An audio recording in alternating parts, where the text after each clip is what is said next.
it's 4. What do you have for these ads though? Trail, no, I There's a didn't. medicine. Okay. 2 boss. Okay, kill this one now. I'm gonna grip these two away from us.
Yeah, it's 4.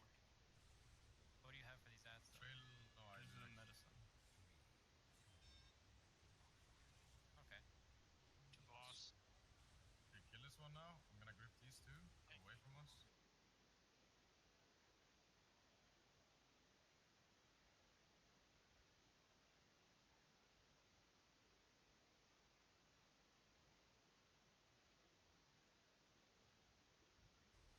Yeah, it's 4. What do you have for these ads though? Trail, no, I There's a didn't. medicine. Okay. 2 boss. Okay, kill this one now. I'm gonna grip these two away from us.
Do you want to live forever?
Do you want to live forever?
Alrighty, thanks for tuning in.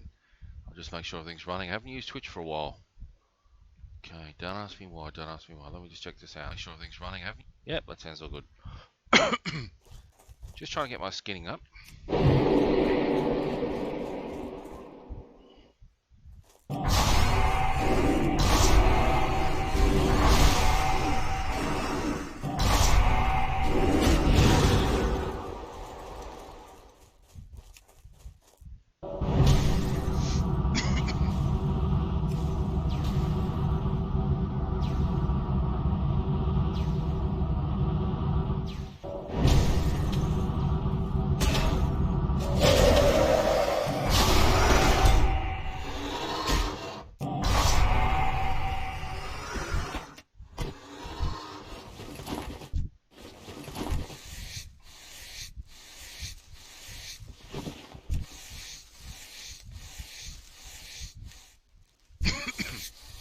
Action packed. Just trying to get this getting up to 200.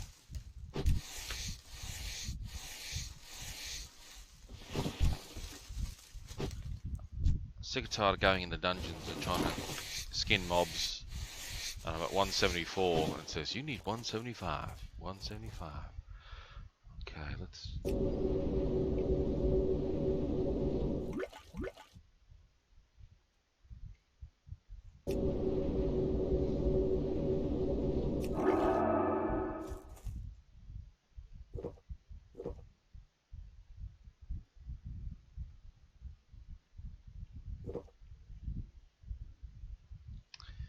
I'll post the skinning guide if you're looking to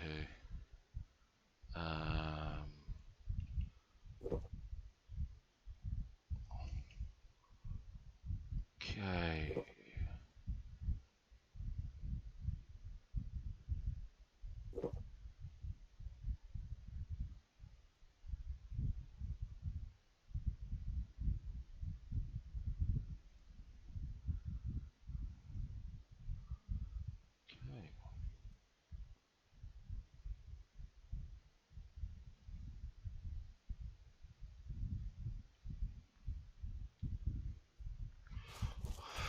Alrighty, ice barrier, so we'll just see how that all goes.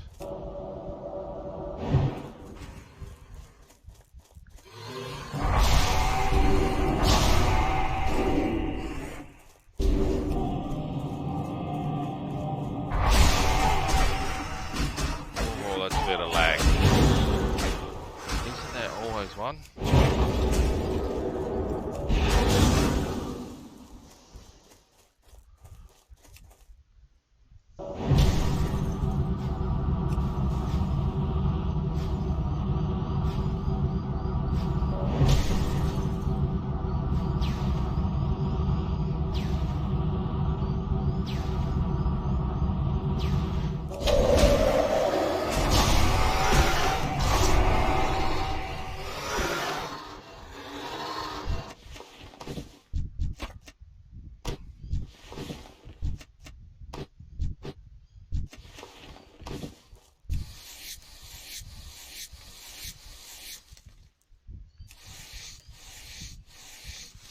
Nice little spot here with a lot of raptors. I don't know why my thing keeps going yeah all the time. No one's complained about it, anyway.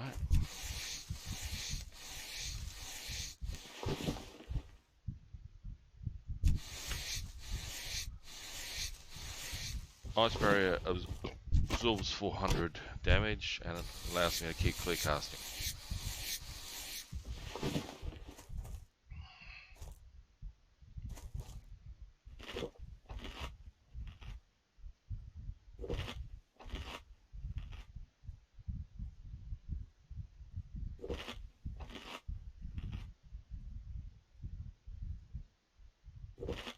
I know what you're thinking. It's a mage called Warlock with little asterisks.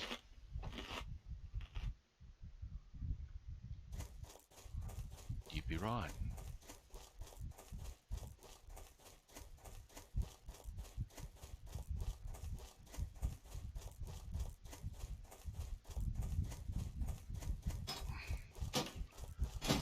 Skills. 194, okay. Is that on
Don't ask me why I did that.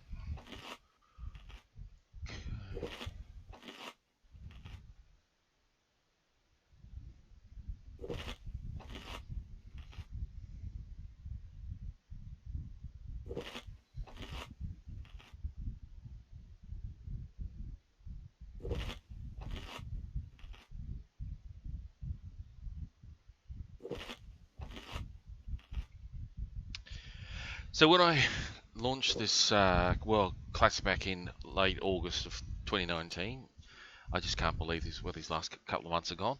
I started off as the mage, leveling to level 30, 32, 30, between 30 to 34. As I progressed from 30 to 34, I started to raise my alts up. I think I got my warrior to level 16 or 19, and my warlock to level 10, level 20, and then suddenly he was level 25, 30, 36. And suddenly I thought, well, if he's 36, I might as well get him to 40. And I got him to 40, and I said, I might as well go to 60. And the mage sat on the sideline. Now, the mage made me money and a lot of greens and stuff. And I made most of my money from skinning and AoE farming. So, here I'm just trying to raise my skinning capability. So,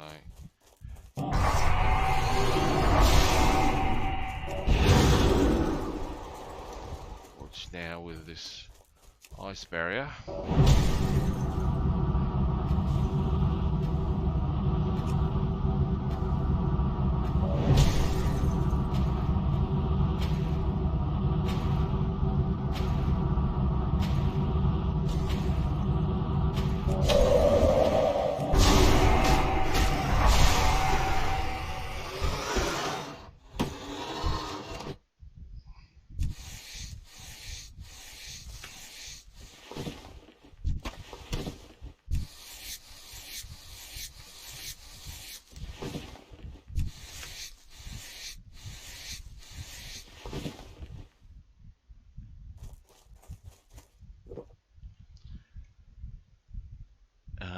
this ice barrier,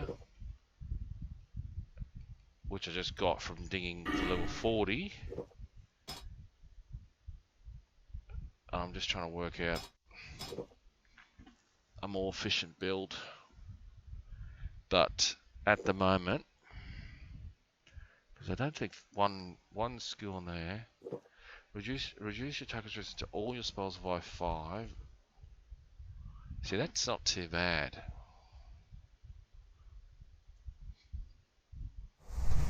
Okay.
Turn this question.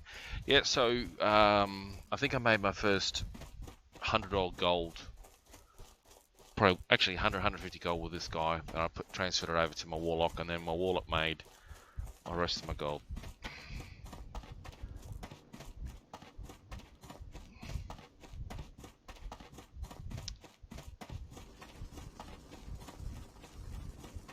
Strength and honor.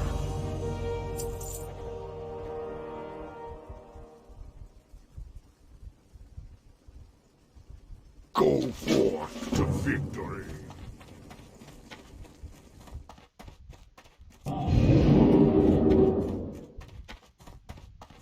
Actually, where is the mailbox?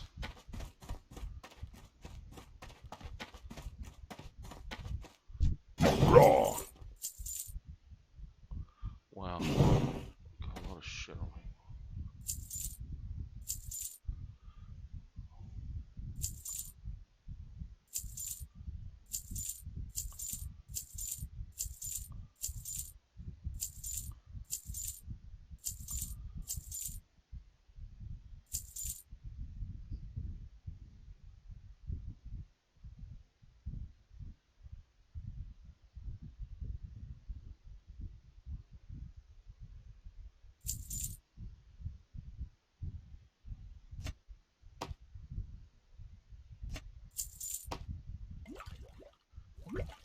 Unless things have changed, it's still selling. For the Horde.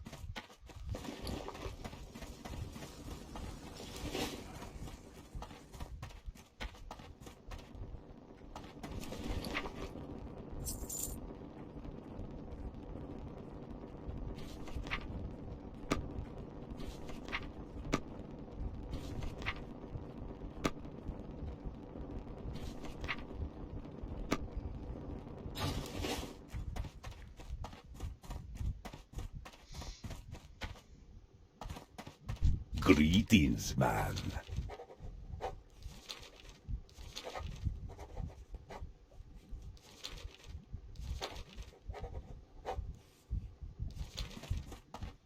Hello, man.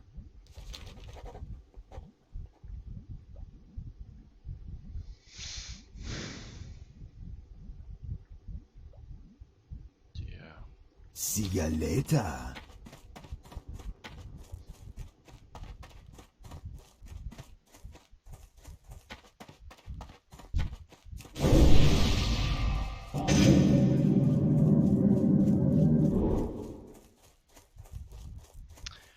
Just want to get my skinning up to that point. Then I got to go buy my mount for my mage. So that's a great thing about getting the Warlock, is it costs me no money to get the basic mount.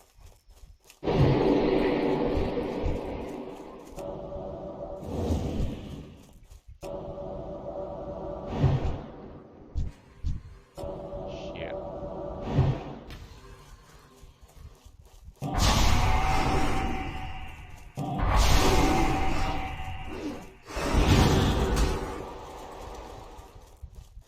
Now they smashed my barrier down.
I wish you had abilities to halve this.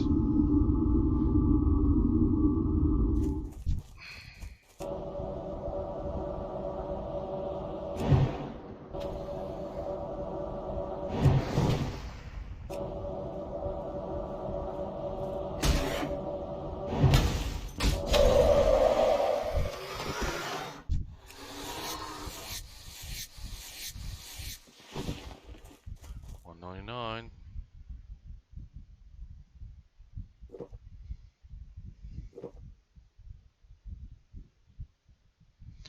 Mana shield absorbs 300 physical damage.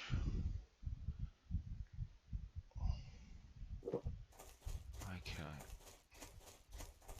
I just don't like using it because I burn through mana, even though I got 3,500 almost.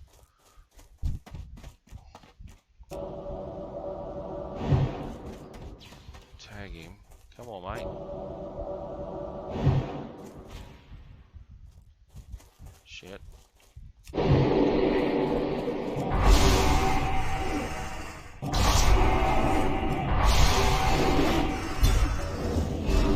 Ow.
Okay, mission's done. Let's go buy a mount. Where are we?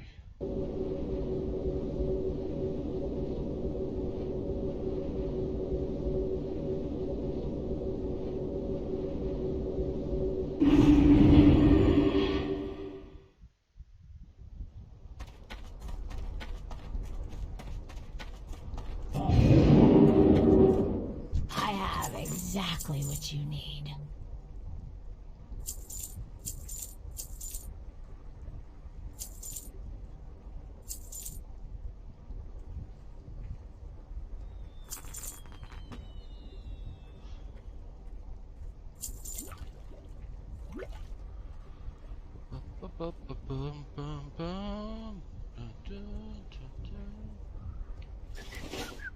Do not seek death. Have you looked at me lately, Lauren? I'm the Walking Dead.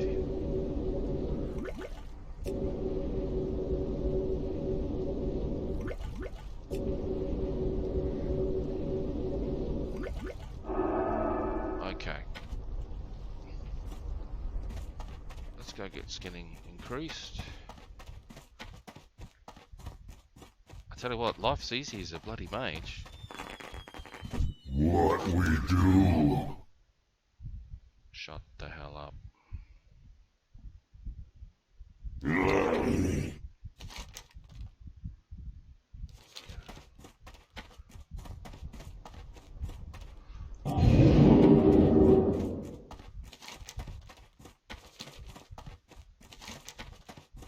Babushka.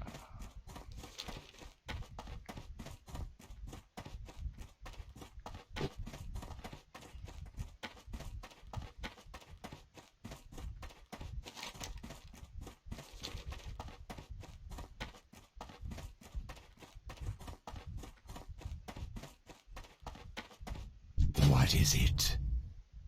Oh, that's going to hurt me. I will have to come back. Beware, our enemy is abound. I'll come back to you.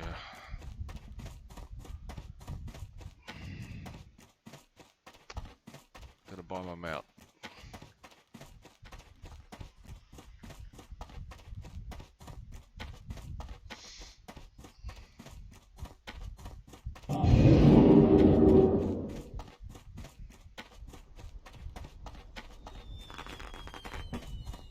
That's what everything seems to be, just spend gold.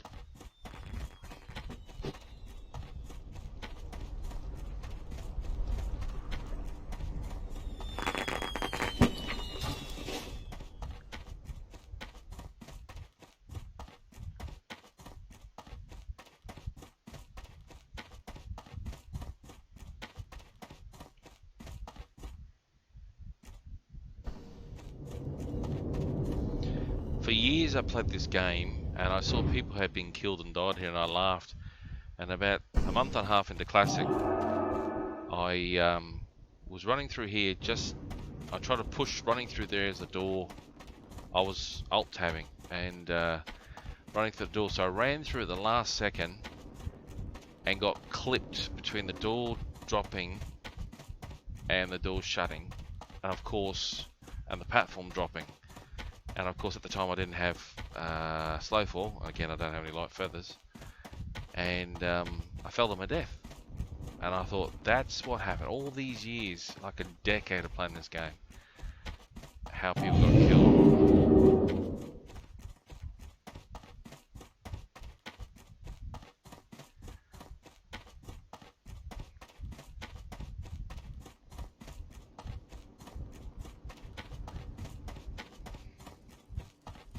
So it's 8 o'clock here on Monday, the 4th of February, 3rd of February, and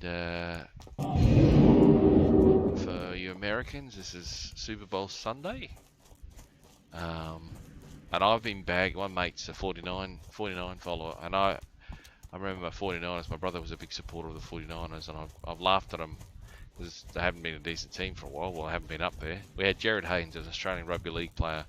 Very talented bloke, but I think he made a lot of issues going on there anyway. His career's sort of not bounded back. He went from being potential legend to, you know, not now. And but he had a run in for the 49ers as a running back or something to that effect. He didn't make the cut in the end, and so the 49ers sort of had a bit of a chuckle. So a mate runs his own business ahead. He's a barber actually, and I was helping him out with his business, and we actually went out as a group on Sunday afternoon, and we went to an escape room. So there was like 6 or 7 of us. All got handcuffed, lights, everything. Had blindfolds on, got handcuffed, and we're all tied to the floor. And then they, you know, take the handcuff. Lights go all off. You take the head blindfold off, and the premise is that you're a prisoner of a crazy serial killer, and you have to get out of the all the handcuffs. So we all did that, and meanwhile I'm stirring him up and giving shit about the 49ers. And then he tells me, they're the Super Bowl tomorrow, which is Monday here for Australia. And I start laughing and go, what?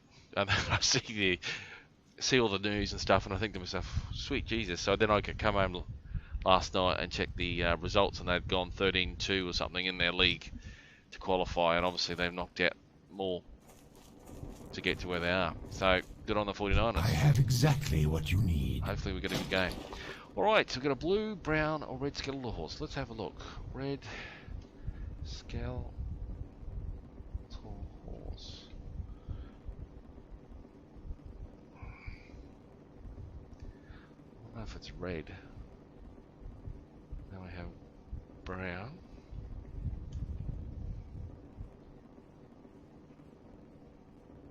Oh, that doesn't look any different. Brown skeletal horse. Let's try blue. Oh, what is actually? Oh God, is it just the saddle? Oh God, is that any color difference? All right, we'll go red.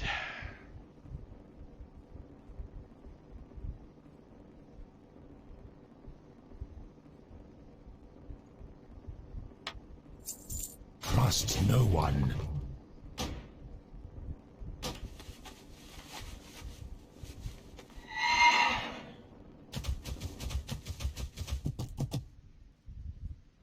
Oh, doesn't that? See, I'm used to the warlock, so that takes up a bad slot. Oh, that'd be bloody right.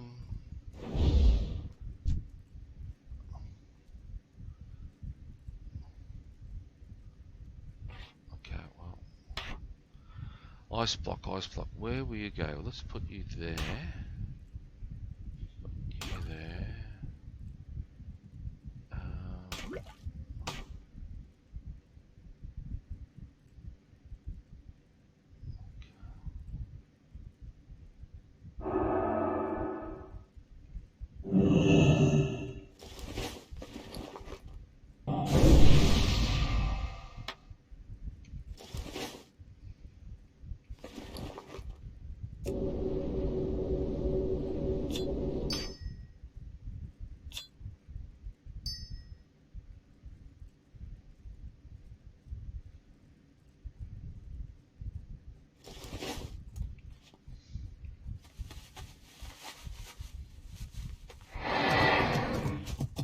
Well, no more blinking and running around now, eh?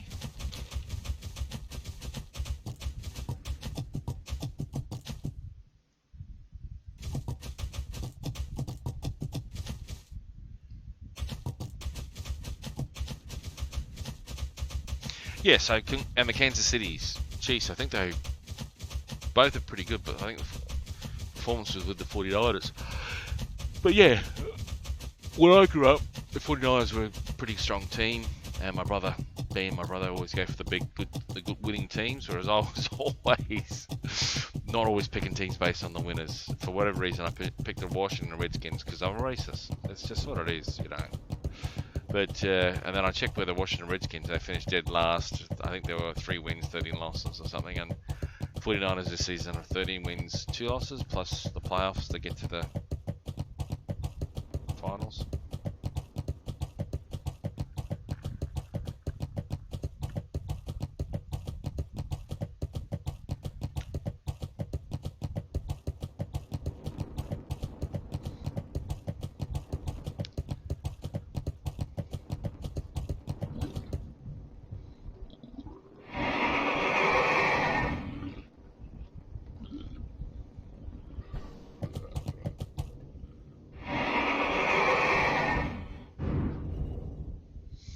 So 18 gold to train for the riding skill, and 72 gold for the mount.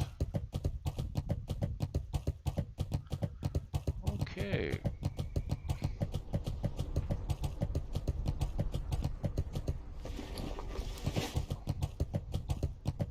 Be quick about your business. Watch your back.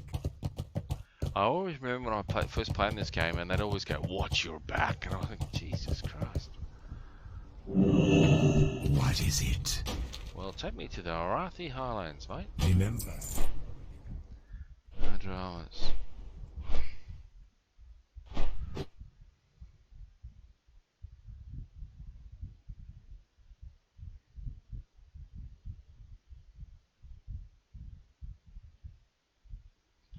While we're flying, I'll just give you a bit of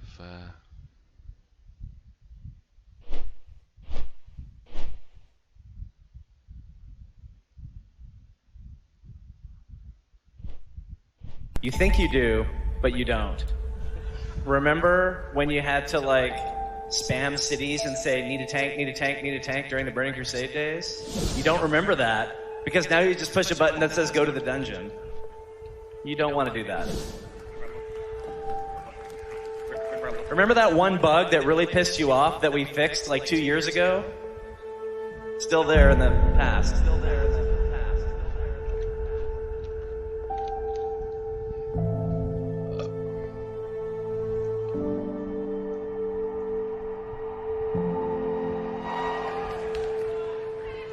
But I understand that for some of you, your favorite flavor is vanilla.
You think you do, but you don't.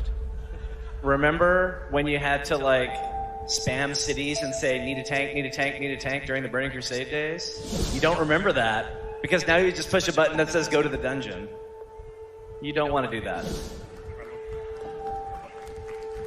Remember that one bug that really pissed you off that we fixed like 2 years ago? Still there in the past. Still there in the past.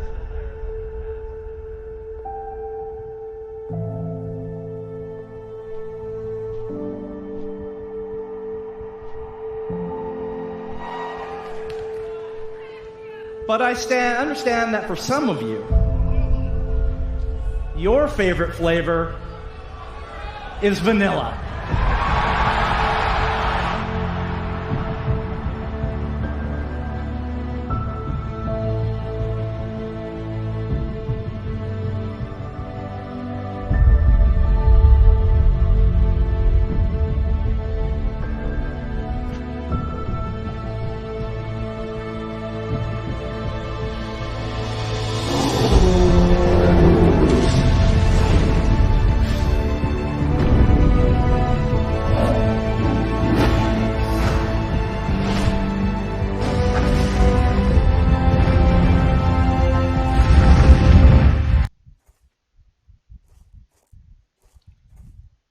Okay, we're back there. So I just wanted to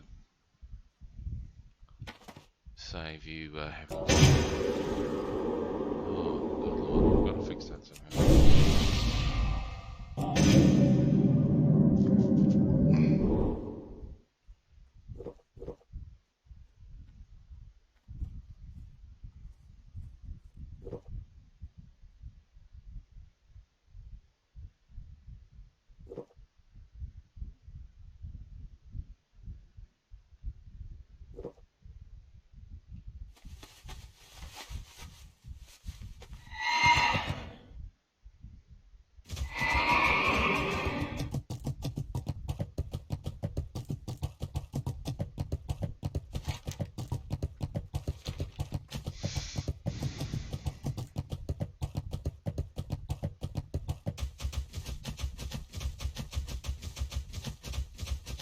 Can't believe it. No more blinking.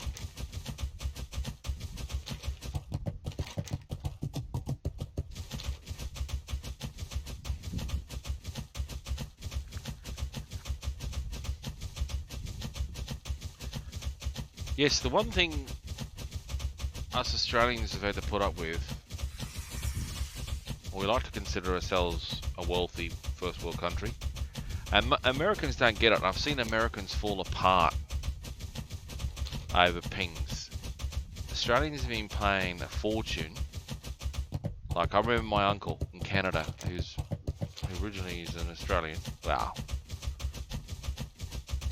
Wasn't born here, but he considered himself a hardcore Australian. But basically grew up here from the age of 7 or 8.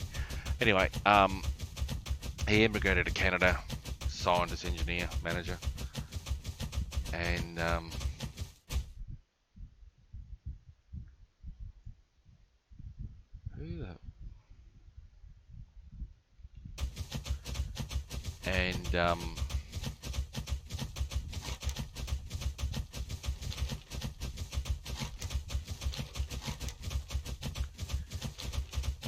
getting the flight points now. Yeah, and so I visited him in Canada, and we talked because he was constantly flying all over the world, mostly from Canada to Brazil and things like that, due to the engineering firm that he worked for.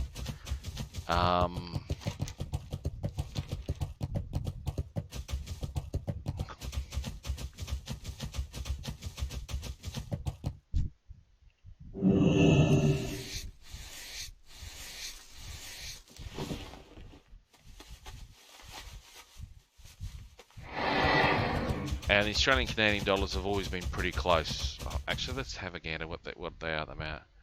So what is 1 Aussie dollar to CAD? That's Canadian. Ooh, that's not so good.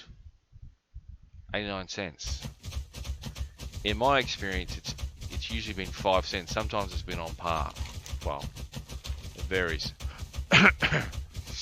So Australian dollars, like what the Aussie dollar is to the Kiwi dollar, there's about a 7 to 10 cents price difference. But New Zealand's a lot more expensive. Anyway, so the long story short is, due to being in North America, Canada, United States, he was telling me for years that he's paying about $100 Canadian, 100, I think it's 110 Canadian, and he was getting unlimited cable broadband. I think, 100 meg down, 40 meg up, and that included pay TV, or what we call pay TV, or you guys call cable TV, and digital radio, or satellite radio, or something to that effect. Dozens of channels. And while in Australia, that $100 at that time, I had cable broadband, and you were getting 3 gig of download. Now that was a good 15 years ago, and actually 2007. Oh God, 13 years ago. Makes me feel old now. And I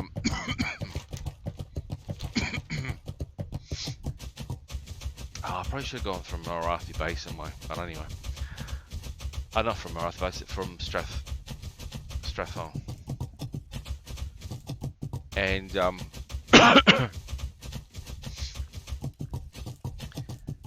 and then it costs you another $100 to $150 to get what we call in Australia pay TV, which you Americans would call cable TV. And then there wasn't any digital or satellite available that I was aware of. But I've grown up in the outback of Australia, which I would call the bush. But I grew up in a mining town, which is, and people would think, you know, you're Steve Irwin, Crocodile Dundee sort of country, and it is. But it's, I would say even to most Australians here, don't get it. But it's like an industrial suburb of a large city like Brisbane, Sydney, and Melbourne, and basically out in the middle of nowhere. So you have all the amenities that, within reason, not spectacular, but within reason.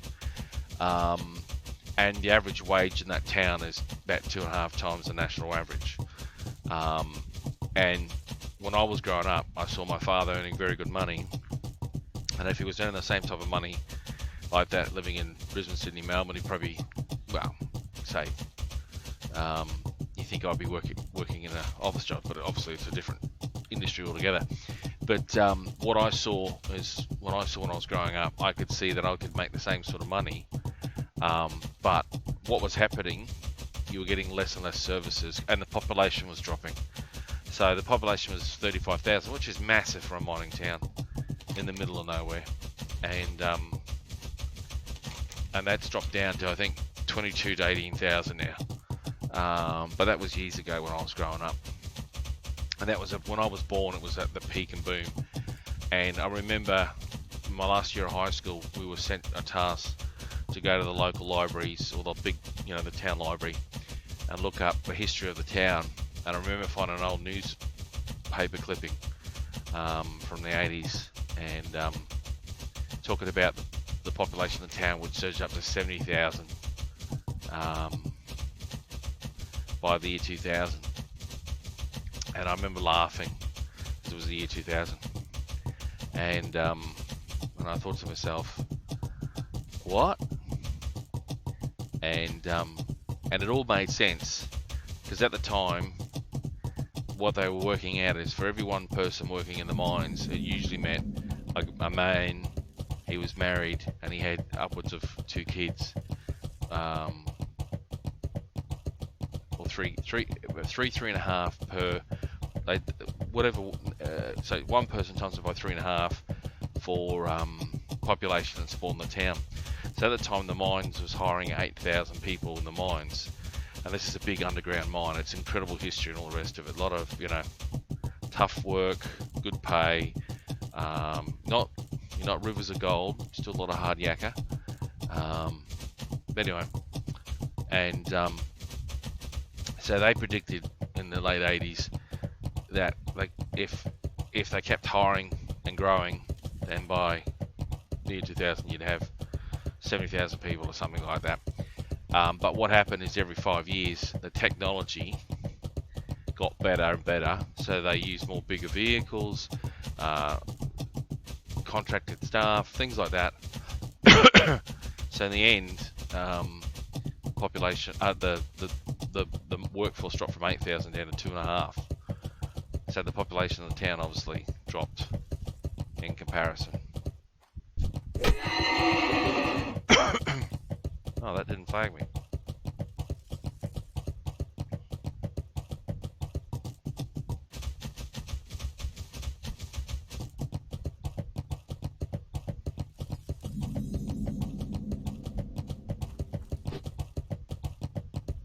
Gee, Dwarfy, picky figure. So yeah, and then they had the big mining boom thanks to China. Whoop. Which is astronomical, because there was a very, very lean period there, because what had happened in the 80s is that the rise of Japan from the, I guess 60s into the 70s and 80s, you know, they over-engineered all the cars. Well, a lot of the cars, two things I'll get into that. But getting back to the internet situation, So basically in Australia you were paying double to get the same, but even then you weren't getting the same what you're paying for. You're spending $250, and that's what I was spending a month, upwards of $300 a month for high-speed broadband, pay TV services, and for some extras. And the data, we didn't get unlimited data, we got really low data. But that was back before even YouTube existed, because YouTube was 2004, 2005 or something. Oh no, hang on, I got my cable in 2007, hang on, 2007, 2008, when I got my first place, bought my first place. Yeah, I know, it was out then, it was only then, yeah, and yeah, it was ridiculous, but quickly through competition and stuff, we would end up getting a lot more. And now today, I think here, just talking about pricing here in Australia, cable broadband, which is through Telstra and NBN, for about $100 a month, you get 100 meg download and 40 meg upload. So, actually, I talk, do I get distracted? Where's this go?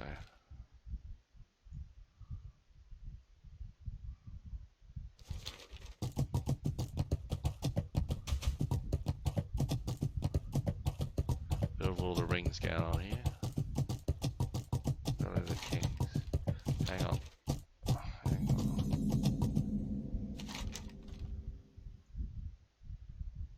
on. Fusion. Oh.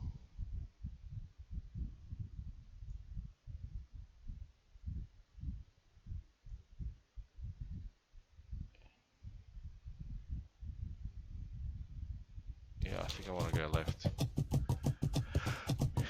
Yeah, so now, yeah, so you're getting 100 meg, unlimited data, and you're also getting unlimited local STD calls, stuff like that. But for another $40 Australian, I get that on my mobile, unlimited data.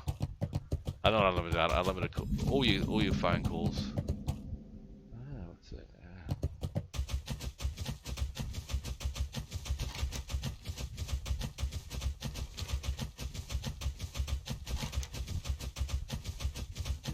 I might be going way on my way, but hang on, we'll do this while we're talking. Yeah, so $40 on a mobile, unlimited calls to everything, unlimited voicemail, 4G, 4.5G connection. The phone's capable of 5G, but I haven't bothered to go to 5G yet.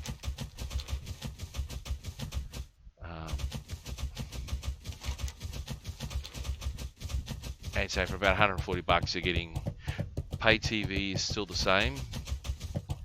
We pay an absolute fortune haircut, but that's Foxtel. You'll be paying. Well, here's the shocker. Me and my other half. So we have. Just make sure I've got nothing over. So I'm paying for the internet. So we got internet. Obviously both mobiles, work mobiles. Well, I use personal and work. She has company provided one and her own personal one. We also have Foxtel on the top package, which is $130 a month. I have the top package of cable broadband. Then we have all the streaming services, and I've just signed up to Amazon Prime. So we have, Disney, Netflix, Stan, Foxtel Go. So, and she's a big movie, and then my other half, she only ever wants to go to the movies and go to gold class. Like, I don't particularly care, as long as it's got a good seat and the screen's good. But see, I'm used to going into the CBD or the heart of the city, and you get the best big cinemas in the Queen Street, which is the main part of the city's hub and all that stuff. Or another, and you're paying $25 Australian to go. It's big seats, cushy seats with gold classes, $35, and you're getting almost like a bed, so to speak. So as you can see, in Australia we pay an absolute fortune for that privilege.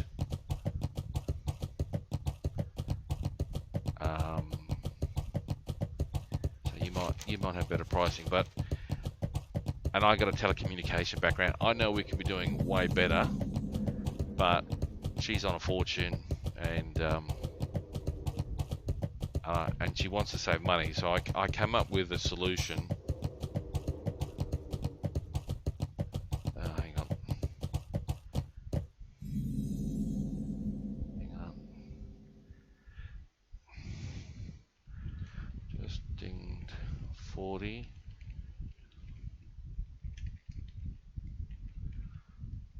Mount. So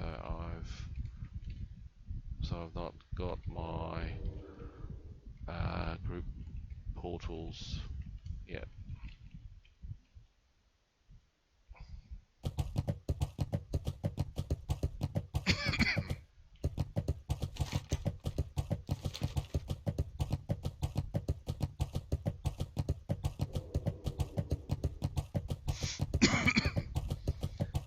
Yeah, so they're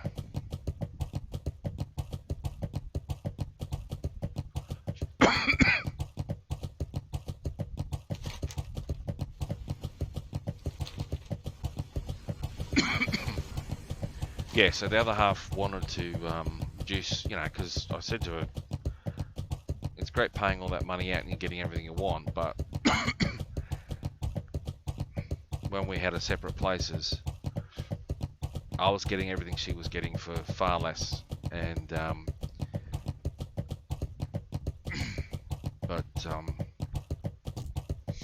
so I came up with a solution to get half the bill by getting rid of Foxtel and still do it, but she just wants the access of just turning on the TV and there's movies playing, you know, not on demand, just playing non-stop. And I get it, because it's, you know, I haven't used Foxtel for years. I used to get it for the English Premier League. But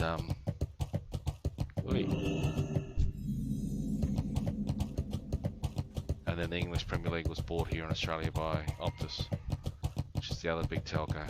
So, oh yeah, and that's right. We then have Optus Sports, which is another streaming service.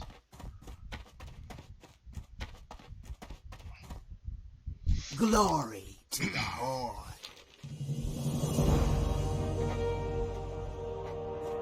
For the Horde.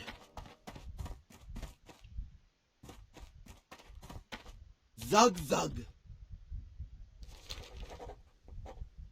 Be safe.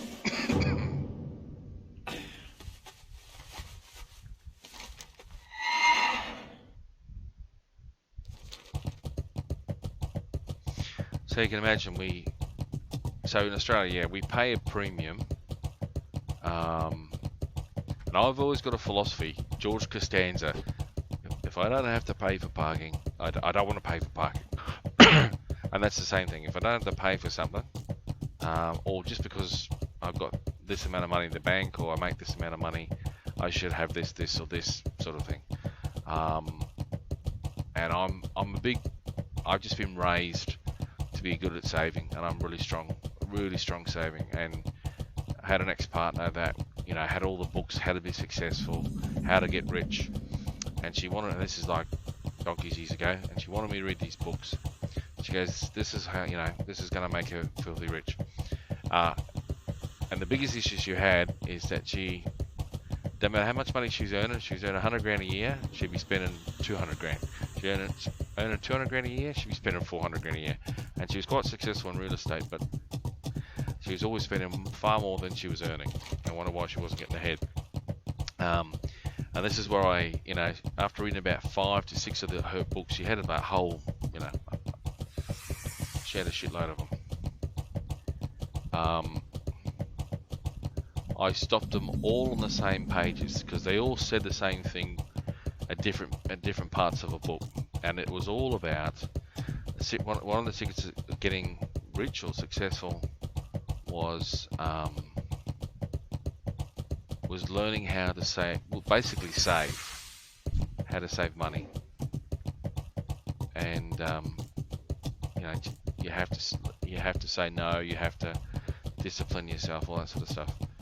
And so each one of those books, I you know, thumbed the page over, put it down, And I gave her the 6 books back, and she's like, why have you marked these books?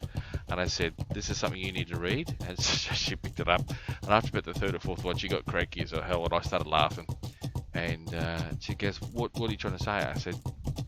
I said, I'm always bailing you out financially. I'm always helping you keep your head above water. Because I said, you don't know how to save. I said, you see something you want. Yes, you've got the best of everything, but you've got no money. You've got nothing. You know. Do you think, oh, what level are these? Oh, no wonder they want to all kill me. Oh shit. 9 levels, yeah, massive aggro. I was thinking to myself, why are they all chasing me so well?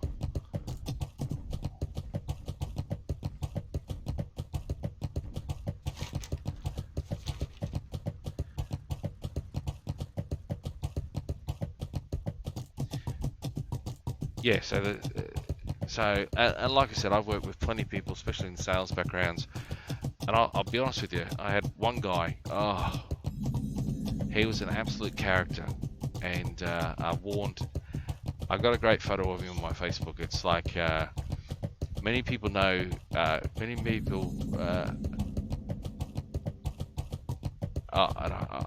won't say his name because I don't want to kick myself. Basically I said, this is his name, yada yada. I know him as the devil, and devil incarnate. And where's the flight point here? And he's the type of bloke that was earning after tax 6,500 grand a pay in the hand, plus bonuses and stuff, a fortnight, which is every 2 weeks. And the bloke wouldn't have any money after 3 or 4 days. I remember we're at the pub at lunch, or during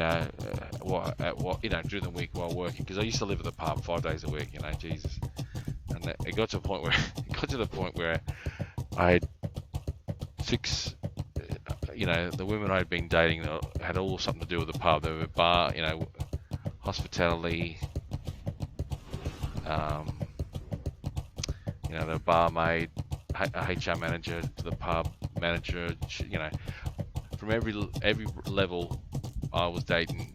Not at the same time, but and I remember after the 6th one, I thought, hang on, why they? And then I realised it's because I'm basically living at the local pub 5 days a week. And when I'm not at the local pub, I was at other bars and clubs all the time, Monday to Friday. When it came to the weekend, I was exhausted, so I usually just rest and recovered, working 6 days a week at the time. And so this particular guy, he was the devil incarnate. And I used to say to people, they would say, why do you hang around this guy, whatever? I said, I'm not hanging around the boat. I said, we would go out, he's a great character, he's a funny bloke, have a beer with him, have a food with him, all like that, and believe half of everything he tells me. And I said, but after a couple of hours, I'd say, mate, see you later, I'm out of here. And this is part of the reason. So he walks up to me, and this is 3 days after getting paid $6,500 in the hand. And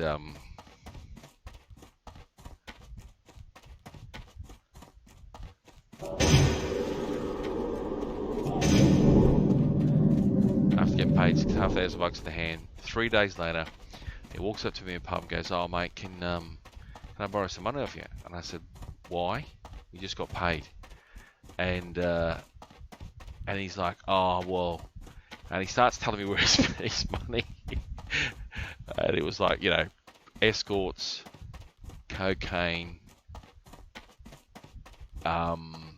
strippers, horses, and some credible dining out restaurant, because he was a lot older than us, and he'd always tell us stories about being multi-millionaire and all that stuff. And after meeting him and getting taken out to fine dining restaurants and stuff like that, he knew what to order and eat. He had that high-end palate, and I pissed myself laughing. And I said to him, I'll pay. I gave him $50 because he said he needed money to go get food and stuff because he was starving.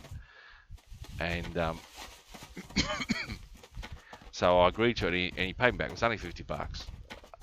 I was considered the Bank of England, you know, because everyone would come to me for money, and it's a good sign of respect, but it was also because I, you know, saved my pennies and worked hard, and but these blokes had always, these are the top, and this particular guy, I saw him, and he would play the pokies a lot as well and gamble, you know, because that was just who he was, what he was. And like I'd seen him on a poker machine have $3,500 to $5,000 up as one, and I'd walk, you know, because I did pay attention to him a lot. But when I walked up, I was just stunned to see all this money, and this didn't happen once. I don't know how much he spent to get that, but he'd get these big $3,500, $5,000. That's decent coin. And I walk up to him, and I saw him do this several times. And I couldn't work out why he didn't have any money. Whoa. Jeez, the aggro range.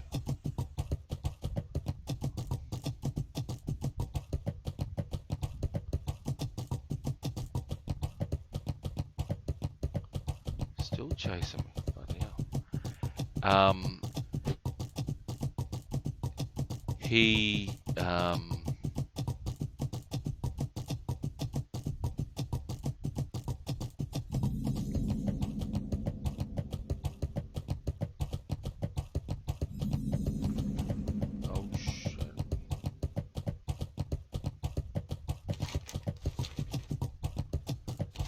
try not to die. What was I saying? Yeah, so he was a character, and he, you know, he'd just get himself in a lot of trouble, and I think I've lost my train of thought. But oh, that's right, the pokies. He'd have three, you know, he'd have anywhere from 3,000 to 5,000, and I don't mean just once or twice. I mean he was consistently getting this money up. Now I'm scared to think how much money he put into the machine, or whether he was whacking in ridiculous amounts of money. Get off my case. Do not attack me. Sorry, my phone's going off. And I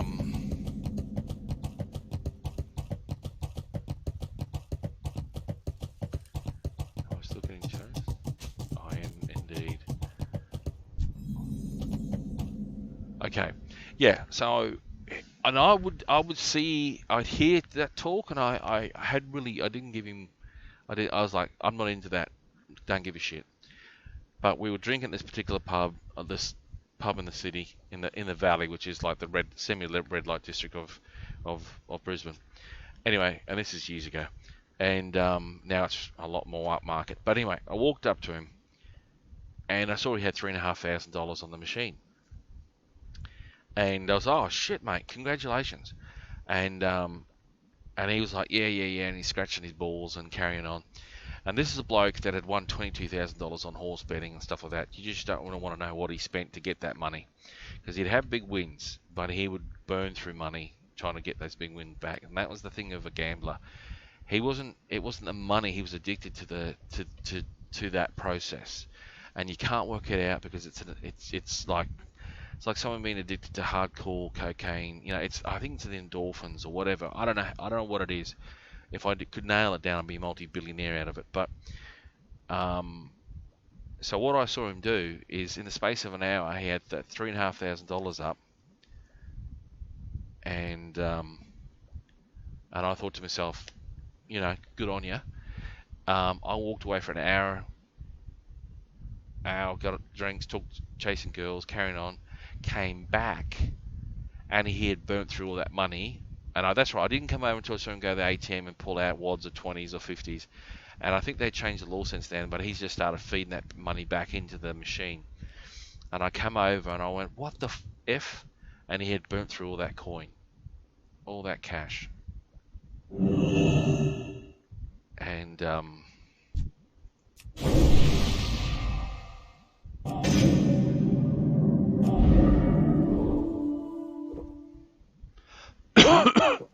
he'd burnt through all that coin. So I punched him.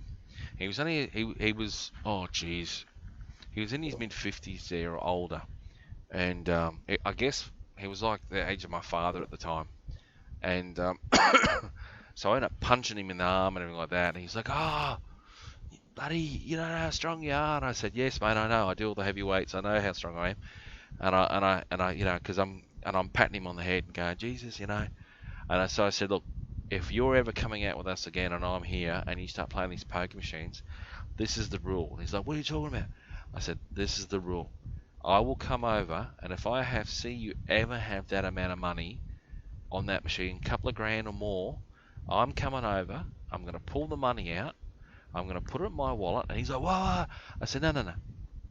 We're going to have a good night. We're going to have drinks, food. We're going to have a great night. And at the end of that night, I'm going to give you back at least $500, if not more. All right? Because I saw him several times get thousands and thousands of dollars up on the poker machine and then gone. And the only thing I could think of is how much money he got up. Because he wasn't someone who put $10 in. He would chase the money. And he always had a thing, especially with poker machines, is that if you fed the poker machine a shitload of cash, his mentality was, it will pay out soon. Now, whether that's right or wrong, if it was that easy, would then, you know, someone with a lot of coin would just come in and keep, you know, just target that. But, yeah, he had a nasty habit, and he had a younger son who was a couple of years younger than me at the time. And those two together, once you had alcohol in them because they had a toxic relationship, because he'd end up in jail and bankrupt, and he'd made millions, lost millions, made millions, lost millions. And he was a hell of a character, but he was toxic as hell. And there was one time they got this real flash apartment in the heart of the city of Brisbane, and I forget the name of the building. It was 3/4 way up, quite a lot of money, 3-bedroom unit overlooking the heart of the city, the bridge, the river. and they trying to get me to come over and play poker. I come over and play poker for fun. They always want to play for hardcore cash, and I was like, no, because, you know, I saved my coin. They wanted to, you know, take the coin, and I'm not stupid. So I come over for food and drinks, because they'd always put on a good spread, you know, all this sort of stuff. And I'd be like, I'm there for have fun. Hey, if you invite me, I'll come over, eat your food, have a drink, have some fun, be entertaining. But I'm not going to do what you tell me. And if you don't like me, fuck off, basically. So I come over to this house, and what I didn't know is they'd lost a roommate, and they had this 3-bedroom unit, and they were each living in him and this offside living in this room. He was earning all the big dollars. The other bloke was just on a standard wage, which is not enough to afford the full apartment. Only with 3 of them there, and you know, him paying most of the rent. And I come over, we start playing poker, carrying on. 1-2 o'clock in the morning, you know, actually from about 11 o'clock onwards, it was just a plot to get me to move in, because they were showing me off the flash apartment. It was fantastic. It was great. It's what you expect from a couple of $2,000 minimum a week apartment. And I thought, oh, it's beautiful. Everything's fantastic. The view, everything. Oh, mate, it's fantastic. Oh, you know, you should rent your place out and move in here and all this sort of stuff. And I start laughing and chuckling, and I was like, fuck off. And I thought to myself, there's no way in hell I'm living you two bastards. So I'd probably come home and find I've got no stuff, because I've got a lot of nice stuff. And I thought, and this one thing they didn't realise, I said, look, I've got so much stuff. I need a shed. I've got a car. I've got huge this, huge that, all these goodies and toys and boats, motors, and things like that. I can't fit in the room. You don't have enough space in the basement here. It was impractical in the first place, but they weren't hearing that. And what their plot was, and it was, you know, it was transparent as anything. I'm just trying to have a beers and drinks, having a good night. It's a Saturday night, Friday night or Saturday night. They're trying to get me to fall in love with the place, and then agree to move in, and then but become the main leasee of the thing, so that it moves away from those two, and they're off the lease, and they can get the hell out of there and just disappear. And so I'm like, oh yeah, great. And then 4 hours just hammering, I said, look, yeah, no, I I have to seriously think about it. I wouldn't mind moving in and just for 6 months, just for the experience and stuff. And I'm sitting there laughing, but I wasn't never seriously considering it because I thought it was a G up, here in Australia. It's just to wind you up. And and what shocked me next is when I was sitting there playing poker at the table, they start putting the transfer of lease papers in front of me. I'm like, hang on, what's this? I said, I thought you guys wanted me to move in. Yeah. So you move in, and and I'm like reading it. I go, oh, what? So I take over the lease, right? And you two stay on, but you're not on the lease. So they were just trying to offload this onto me, and they were starting to get cranky, right? Because they've been so nice, and I started laughing my effing head off. So I started getting angry, and I slammed my hand down on the table, and I said, "Listen, we're mates, we're friends." I said, "I hear all the time from everyone, why do you hang out with these people?" Because listen, we have a laugh, we get on, we have a few beers, we have a meet, we go out, crazy shit happens, it's madness. It's a good laugh, thanks, all the rest of it. But you guys you're crossing the line now, so you either fucking, F and stop now, or I'm just gonna ring your bells. Because I said I was at one point thinking, well, you convinced me, I might move in here and give it a try. Might keep stuff in storage, rent the place out, see with you boys. But half of me, more than half of me saying, oh, I don't know, living with you two would be the worst thing in my life. But now it's not that you want me to move in, it's that you want me to take on the lease and take on the couple of grand a month payments, and I was weekly payments, and I'm like, no effing way, man. And in the end, they tried to do me a deal that I pay $900 a week, and they pay the rest. And I just started laughing. I said, no, it's not going to happen. Not going to happen.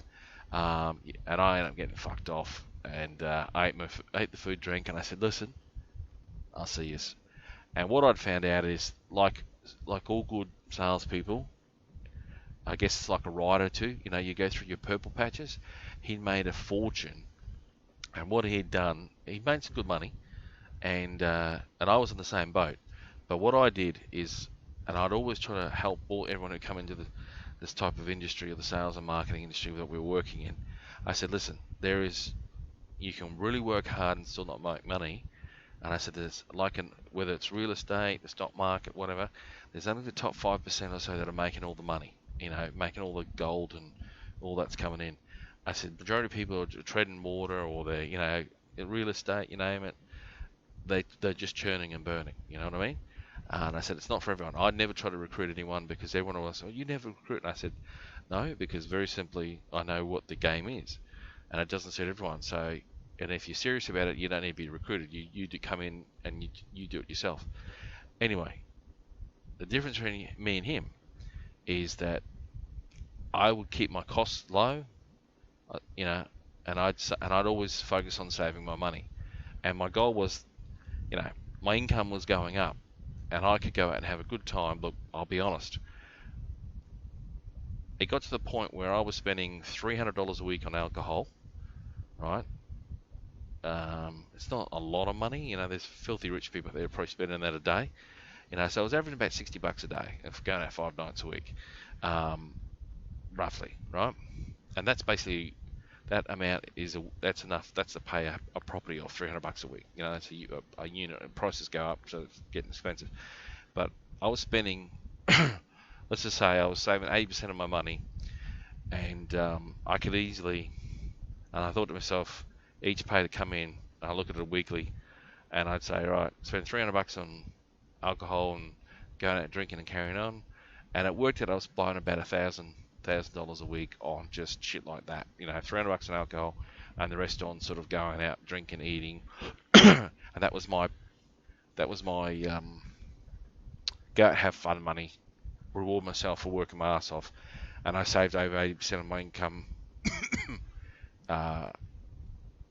at that time. So $1,000 a week, that's a decent amount of money. That's what some people earn gross, and I was spending that on $300 on alcohol and the rest on. I had it all broken down. And then, but my goal was to keep saving as much money as I possibly could, and it worked out that I was saving 80% of my income. Still, having $1,000 a week to go out and drink is a lot of money still to go play, which is more than enough per week to do these things. And the difference between me and him is I kept that thing, so I bought nice stuff, whatever. I bought property and then kept working hard. He'd go out and he would gamble, and that's the thing where he would get destroyed. And he'd do all the hardcore drugs, and then he would. So the difference was I'd keep my costs low, and I would pay down debt. Or if I would take on debt like property and other things, I would position myself that it wouldn't be a huge. Well, I'd save up coin first, take on that debt, make sure it's manageable, and then pay it down within reason, and then keep earning. So my income coming in was always a lot stronger than my costs, whereas he had a really high cost base, and so that meant he had to keep performing at a certain level. If he didn't, he'd fall behind, and that's where then he went through a period of say 2-3 months where, due to everything, all the shit hitting at once, he got into a rut, and because his costs were so high, he was falling behind every week massively, and within 3 months he was basically gutted. And then he went through, he cut every corner and ended up getting fired for almost basically committing fraud and trying to rip people off and all this other bullshit because he dug a hole for himself. And that's a lesson learned. And people would ask me about him, and I still love the bloke. And I'd spend a couple of hours with him, have a beer, a drink, and all that stuff. And I always used to say to people, I know the nature of the beast. Like, would you walk into a cage with a hungry tiger or lion, right? With a lump of meat over your shoulder or tuna or whatever? You wouldn't, because you get killed, or the lion or the tiger will attack and kill you. And I knew this guy, that's what he was like. Especially at that stage, he was like a starving, wounded tiger/lion, right? In a cage that had been whipped and poked by every human he's ever known. And the last thing I was going to do was walk into that cage. So I'd say to him, I wouldn't trust him with my woman. I wouldn't trust him with my wallet. I wouldn't trust him with my credit card. I wouldn't live with him. But I'd go out and have a beer with him, talk shit with him, believe half of everything he tells me, have a great time. And after a couple hours, 2.5 hours, go, all right, that's enough, and get the hell out of there. Because after that 2.5 hours, shit would happen. And I'm telling you, we were at one bar under the Story Bridge Hotel here in Brisbane, and he's only a short little fella. And again, he was a lot older than us. He was in his late 40s, early mid 50s at the time. And as my turn to shout, we were in this middle of this like open garden thing, surrounded by a lot of good-looking women and all different people. I've gone to the bar, bought 5 or 6 beers. It was my turn to shout. I come back. I was gone 10 minutes. I come back, and I have never seen the look on women's faces of the anger, the violent anger on their faces, wanting to stab and kill this him. And they were like, and when I walked up and saw this woman go, I'm going to glass you, little dwarf, or midget, or whatever she called him, I pissed myself laughing. And I was stunned, shocked, because I looked at her and I said, what? Huh? She goes, I'm sorry, but... And I go, what did you say? What did you say? And he could never tell me what he said, and they didn't want to repeat it. But to him, women, could be the most charming SOB you could ever meet in your life. He could charm women, sweep them off their feet, and before they knew it, they'd be butt naked, legs up with him at his place or their place, and have a great weekend with him, and then he'd disappear, right? Because he'd have that capability. But it's the alcohol, the drugs, gambling, all that sort of stuff. And it was, who was a real person? You never knew. But that's why I had my buffer with him. A couple of hours, you have a laugh in character. But he was shocking. He was shocking. So, but you got to love the bloke because he was a lovable character. But God, he was a rogue. He was a rogue. So, that's all I can say about the madman. And this is not his real name because he's changed his name, and I no doubt think he's probably changed his name again. Okay. I know if I get hit once, I could get dismounted. But then again, I'm a mage, so I could get the hell out of there. I've got the tools to get in, get out.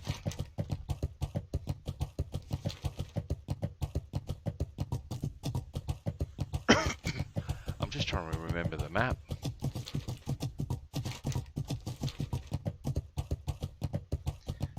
And as I said, I did a lot of travelling, backpacking in my youthful prime because of life sacrifices. It's not for everyone. And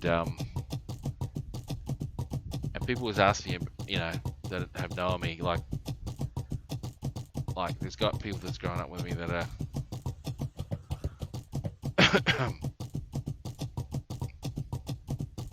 asked me did I meet the equivalent of him when I was traveling, and I said I'm lucky that when I, you know, all my traveling, because there's a guy, you know, women when they go backpacking traveling, and I waited for mates for donkey's years. The hell,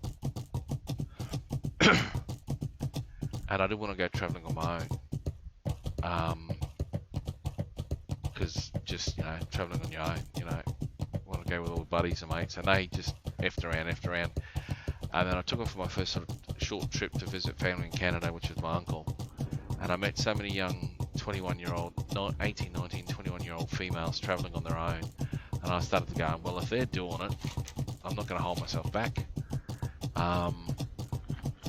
because I was a few years older, and you know, I had the money and resources, and I thought to myself, if an 18, 19-year-old's traveling to the other side of the world, you know, and all women will tell me that's the one thing they worry about is getting killed and raped and oh shit.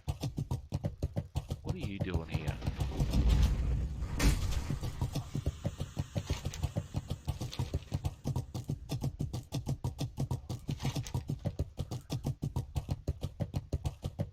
I should have gone through the burning steps. Okay.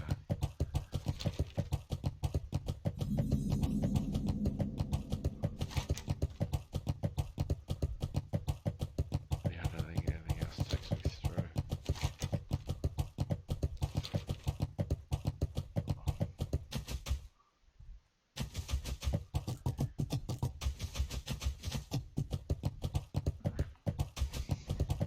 But the reality, what I was really talking about was, I said I could have met, I said I was a character and I met a lot of people, but the thing I have to ask is, I could have met some real nasty SOBs, but had never had any idea because they hid who they were. And I said I never had trouble.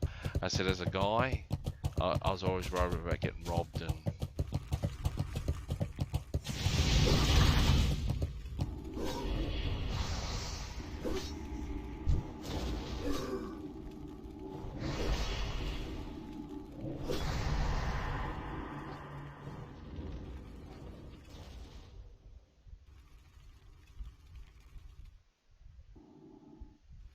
oh, they chasing me.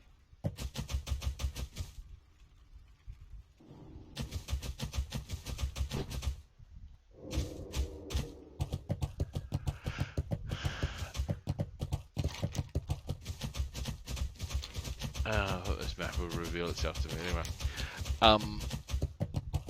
And I think the closest I came to getting in trouble was when I was in New York, and because outback country boy, I remember walking up and seeing this woman in trouble.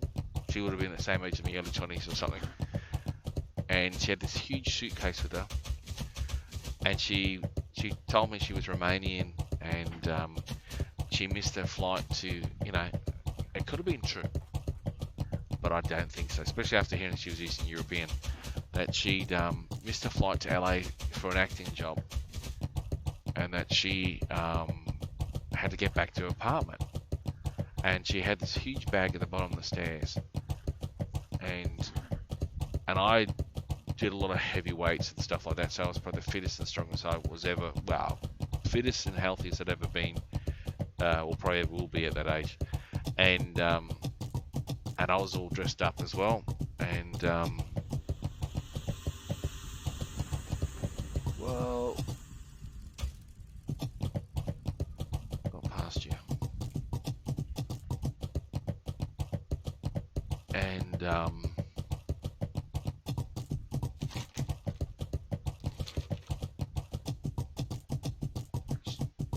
she wanted me to help her carry her big suitcase back to her place.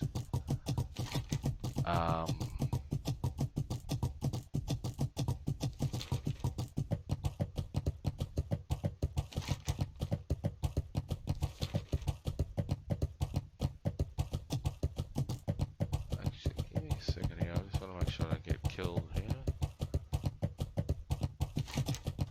And this is in Manhattan at the time, and I was just walking along the street and saw her, and I was sort of, and it was the stairs going up onto the platform or something. So, and I was coming out of the subway, something like that. So I said, look, I just, hey, what's up? And said, how can I help you? And so I don't think she expected me to be as strong as I was, because I had my, you know, you're wearing, you know, clothes, and it sort of hides if you want your muscle, you know, if you walk around with your shirt off, they go, oh my god. But you know, wear loose fitting clothes just to hide my build at that time. And so she, you know, oh, can you help me carry my bag back to my apartment and all the rest of it?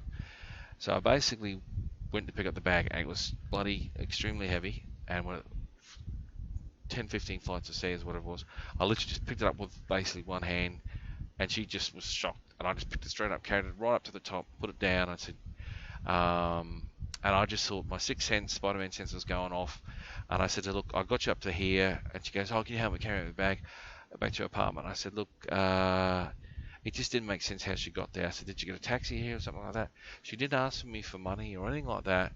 You know, so part of me wants to truly believe that, you know, she was, you know, wanted to be an actress and was going to LA, but it didn't, but she missed a flight and she's coming back. And I thought, why have you got all that stuff that, you know? But I just felt like if I'd gone back and helped her carry that bag back, I would have got, it would have been a trap, and I would have got beaten up and robbed. That was what I was always worried about, is getting robbed, beaten up and attacked and robbed. And that's getting killed, or just, you know, people getting your money. Because that's what most people want from you. Alright, let me just have a look here. I'm just trying to get out of the bloody, what have we got? Red Ridge Mountain. Hang on. Swamp of Sorrows. Oh, okay, so there is Blasted Lands.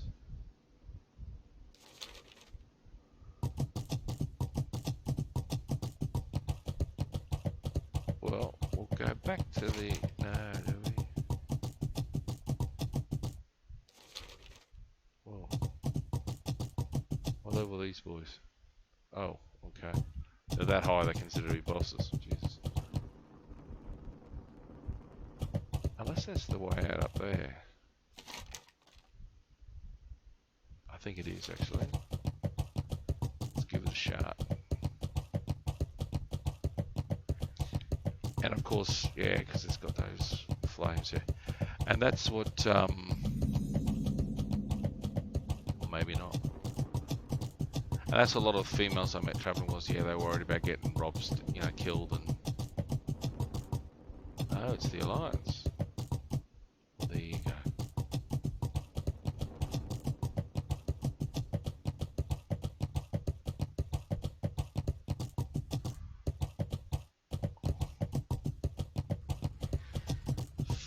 Shit.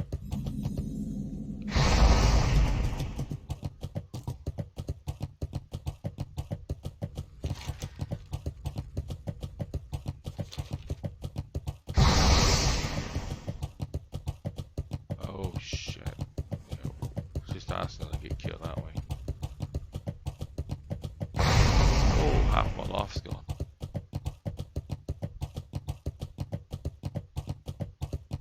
I can't remember.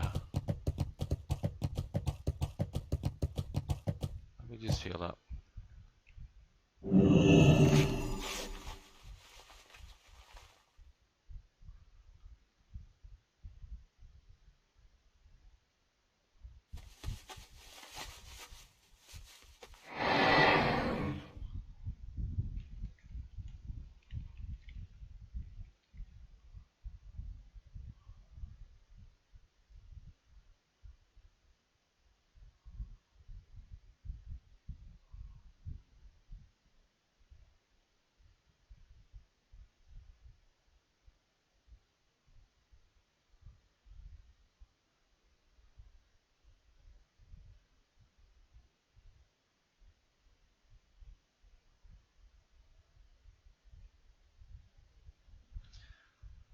Alright, I'm just gonna go back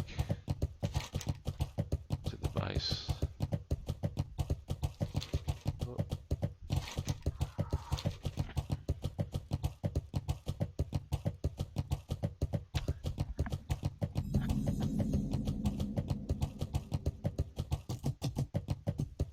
Oh, shoot.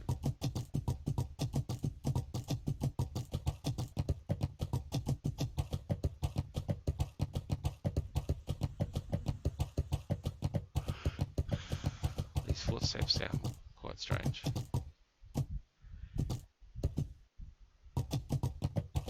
If you said to me 1 year ago, 5 years ago, I'll be playing World of Classic in 2020, I'd say you're mad. But basically, I think that's still the issue nowadays. I think everything's changed. For me, when I was traveling at first, you didn't have all the phones, the YouTube, you know,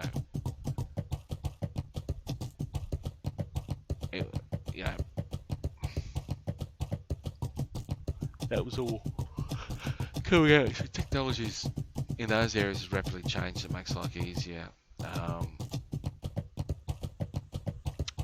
You know, it's all different things. But the same thing still applies. And I'm sorry if women are woke or whatever. What the hell? Jesus. Wow, you just come straight at me.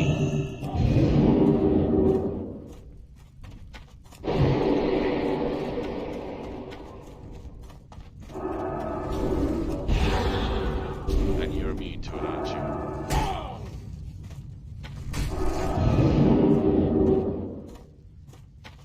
How far are you going to chase me, man?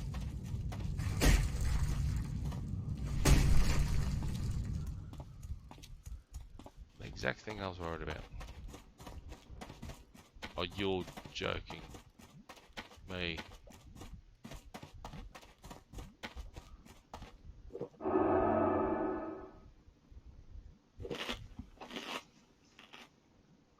I'll see people that killed those mobs earlier. Yeah. And it's something I learned, especially like I met a lot of younger females in their late teens, early 20s. And because I ended up traveling for 5 years and having a incredible time. So I went around the world 2.5 times, traveled Australia a couple of times. Didn't see all of Australia, saw the majority of it. I didn't see the far northwestern parts of Australia, the top northwest part, because it was, I was enjoying everywhere else. And Blood and thunder. Oh, it's For the Horde. miles away.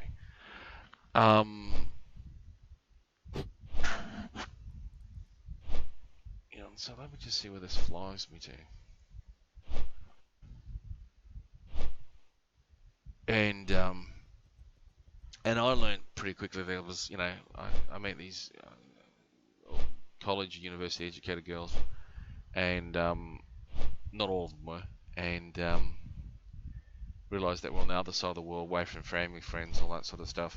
So a lot of them were very vulnerable, but also a lot of them were experimenting in life or doing things they probably wouldn't have done at home. So some of them got themselves in trouble, and you see some of that shit on the news. That I think there was some English chick in New Zealand. She was into hardcore BDSM or whatever it is. I don't even know how you get into that sort of shit.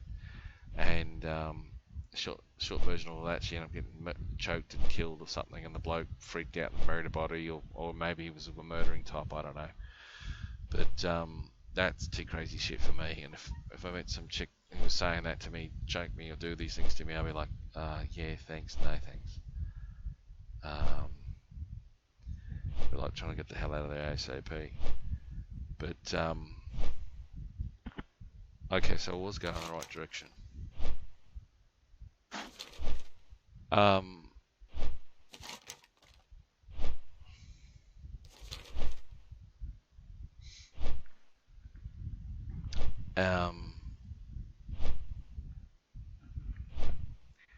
like I met this German girl when I ended up coming back to on my halfway between my first and second overseas around the world trip. I came back to Australia. Oh no, it was towards the end. Sorry, at the end of my around the world trip, I landed in New Zealand. 2 weeks left on my around the world ticket. You get 12 months to do it in. And I landed in New Zealand, and I said I'll go for Auckland and rest of New Zealand 2 weeks before I go back home back to Australia. The next 2 weeks in Auckland were one of my best. I had met so many great people. I thought, well, they kept telling me Auckland sucks, so let me go out and meet. They wouldn't pass. Okay, let me go out and see the rest of New Zealand. Ended up spending 8 months in New Zealand because I was, as an Australian, I could work there, and so that made my life easier. And so that's what I did. And then I came back to Australia, went to Melbourne, and ended up in Melbourne, Canberra, Sydney. I was meant to do each of those places a maximum of 3 weeks each. I think I ended up living in Melbourne for like 6 to 9 months. Met a great Kiwi girl in Melbourne, and we settled down together for a while. But that's a whole nother story. But when I was in Melbourne, I was staying at this backpackers in the heart of the city. I was staying at St Kilda first, and yeah, St Kilda's just full of sleazy pubs and stuff. And I thought, well, I've seen the world. It's got shit beach. I'll move into the city because it's Melbourne and it's a hub of culture of Australia. And I was staying in the backpackers near King Street, which is all the strip clubs are. And this one night, because I was, I'd be out drinking, carrying on, and I'd come back to the backpackers about whatever time, 1, 2, 3 o'clock in the morning. And I'd always want to have a wind down session, just chill out, talk to people, and then go sleep. Alright, let me just... Loktar. Strength. Hey. And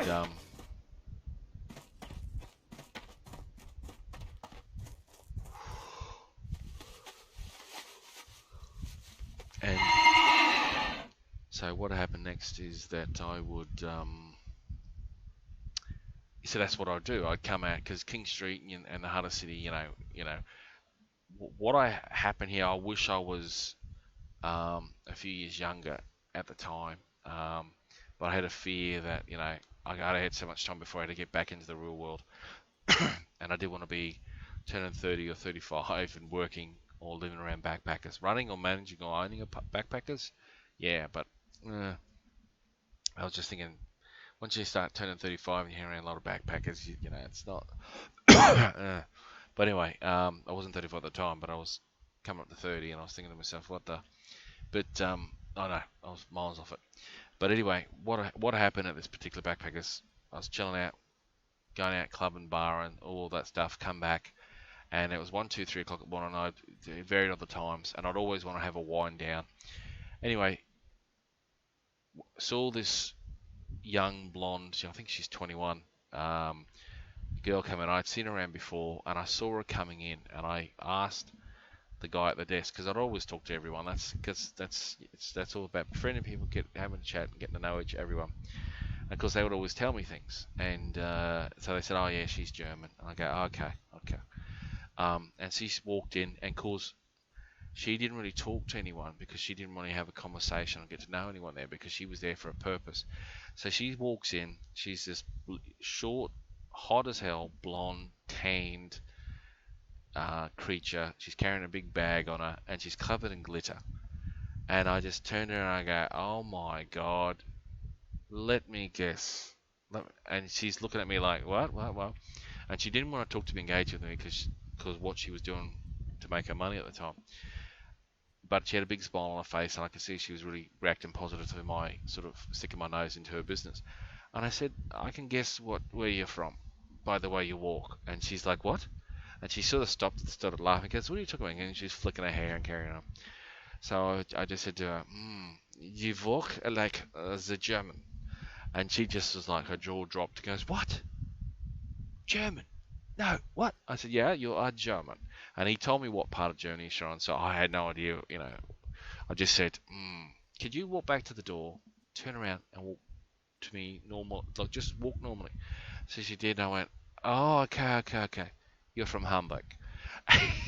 She what? How did you? I said, I've traveled the world. I study people. I see how they walk. I have seen a lot of German World War II movies. You walk like the Panzer German. And of course, she was a little bit offended by that, but she was like, and she's only 21 and she was young and all this sort of stuff. So that struck up a bit of chemistry or whatever like that, and you know, didn't jump on each other or anything like that at that particular time. But we struck up a connection there, and I said, well, you better get to bed, you know. And she told me she'd been dancing. I said, okay, well, I don't need to know your life story, you know. And because she wanted to know my name, I was like, no, it's nice meeting you, Germany. I'm Australian. See you later. Pat on the backside. Have a good night. And from there, you know, I was having breakfast or lunch the next day, and she came up and introduced herself. We started to have a conversation, and I'd only known her for like 2 days now. This is like, I'm jumping a bit because most of it's just chit chat, carry on. Of course, I'm a red-blooded male, and of course, I was trying to get her naked and have my evil way with her. But I wanted, you know, but I didn't just do it like, hey, let's just get on. I wanted her to get to know her and make sure she wasn't crazy and stuff. I have standards. And so I just give me a second here. So I wanted to vet her a little bit and have a conversation with her like that, and she seemed like she was like really interested in whatever. So she ends up sort of telling me dancing, and the dancing suddenly, you know, gives away pretty quickly that she wasn't dancing, she was stripping, because where we were staying in this central part of the city in Melbourne was right off, just off King Street, and King Street's like the red light district. You know, there's a lot of strip clubs and sleazy bars. I got in a big fight, punch up there. I nearly had my nose broke. Surprised it didn't break. And a big Islander boys. That's a whole other story. But anyway, there's several big strip clubs there. You know, high end, low end, mid range. She was at the mid to high range one. Forget what it was. It's years ago. And she starts admitting me, and I go, "Oh, you work as a stripper?" And she tells me that guys would sit. She explained the distance. It was like 10 feet or more, 10 good feet or something. It'd be in a room. She gets up on a little stage and does a bit of a jig, takes her clothes off. The guy's not allowed to touch her. He sits in this middle of this room looking towards her. She showed me the distances and stuff, and I said, so hang on. She said, it's mostly businessmen and stuff. And I go, okay. So you go in and, you know, you sit down, and she starts dancing and taking her clothes off. And you know, I didn't know if she's ripping her bits off and showing all the stuff off. And they give her $50 and all the rest of it. And I go, okay. So she's like, oh yeah, good on you. And I'm like, oh yeah, good on you. So I'd only known her for a day and a half. This is probably about the middle of the second day. And she says that she needs a hand setting up her bank account and stuff like that. And I said, okay. And I said, all right, well, we're friends, come on. And we don't really know each other. I'm 6'2", you know. She was only 5 foot nothing. I think she was 5'2" actually. So we get up, and in that 2 days, she's told me everything. She's told her parents she's working in hospitality, working as a waitress, struggling to get by, so they're sending her money as well.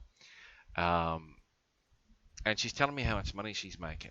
But the problem is, as much money she's making, she's then spending a fortune getting her hair done, makeup done, or buying all these clothes and stuff. I go, okay, so what you're making, you're spending a good chunk going back out again. She goes, yes. And I say, and that's why you're staying at a backpacker. She goes, yes.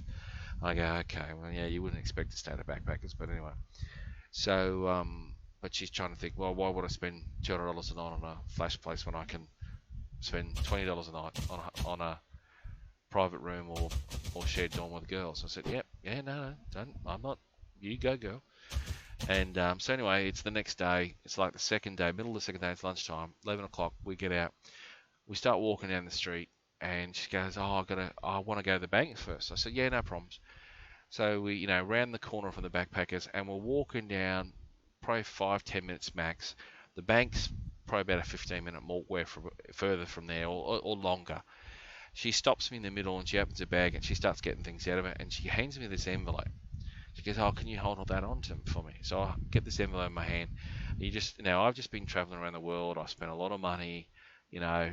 I worked and stuff like that, but I was, you know, drinking and carrying on, spent far more than I was earning. and she hands me this really thick envelope, and I'm thinking, what the hell's this? And she's got all the stuff in her hand, stuff like that, and so I'm like, what are you handing me? And I grab it, and I basically open it, and it's $10,000 to $15,000 in cash, and I'm like, what the hell? And she looks at me and goes, yeah, that's all my money. That's all the money I've earned. I can't remember how long she'd been doing it for. And I tear the living shit out of it. I go, here, take this, put this back in. She's like, why are you getting angry at me? I said, you don't know me. It's 2 days. I said, you hand me $10,000 to $15,000 in cash. I could have just punched you in the face, right? And I'm gone. I'm out of there. And yeah, you could go back to the backpackers, oh, Dean, he's robbed me and all that stuff. And I come back and go, listen, I don't know what you're talking about. Piss off. And your word versus my word. And you're up the creek. I said, don't ever do that again. I gave her her money back. I said, we're going to the bank now. We're doing all this stuff. And she goes, yeah, well, that's what I want to handle. I said, you don't need me a hand. Have you got your passport? Have you got this? You got that? She goes, right, that's all you ever need. So we walked straight down. I said, I'll sit outside. You go in and get your banking shit done. You don't need anyone else. This is about you. You go do your shit, okay? And I said, don't trust anyone with your money ever again. Yeah, I said, you're a 21, blonde, hot little thing. And I said, if I was a bastard, you'd be fucked. So she went in. I sat outside on a little, I don't know, it was like a bench in the middle of the street. Watched, and I had my back to her. I watched her light up and do that. So she was in there for a while, cashed the money in, and then she came back out. Big smile on her face, happy to do it.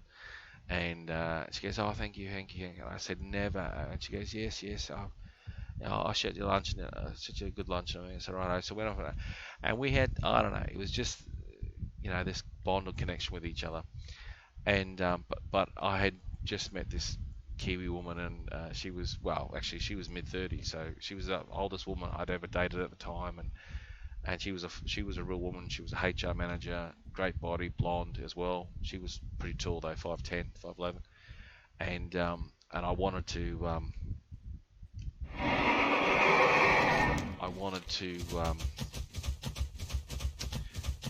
get to know the Kiwi woman, and it would have been my first real woman, because I'd always been interested in older women, and but through the background channel I was always dating all these younger girls and stuff like that, and there's nothing wrong with that. It's just that I just wanted to date someone with more life experience than myself for a change, and she had a stable job and all that, so it was incredible sort of thing that happened. And so me and the 21-year-old German girl stayed friends and stuff, and I then kept in contact with her, and then I ended up travelling back to Brisbane, but I did it after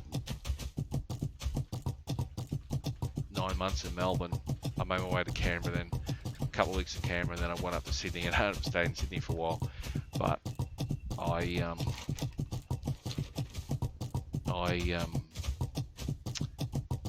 was talking to my Kiwi partner at the time, because we were together, and she was going to come up and move with me to Brisbane, and I was just getting back to get my house back emptied and moved into and all the rest of it. So when I came back to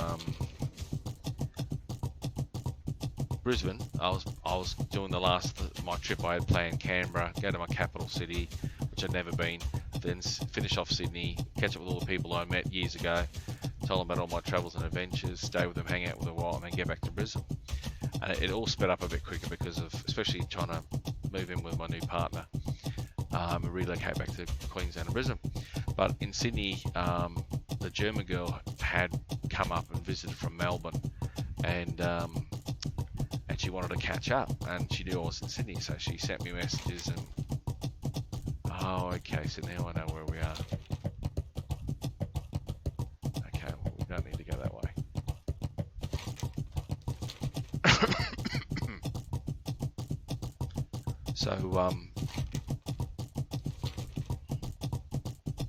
So when I caught up with it's probably been about 3 months since I'd seen her. It might have been a bit longer actually.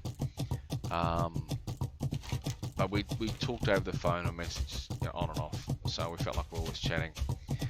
And Germans can be very, when you're not a native English speaker, you can be very blunt in how you come across.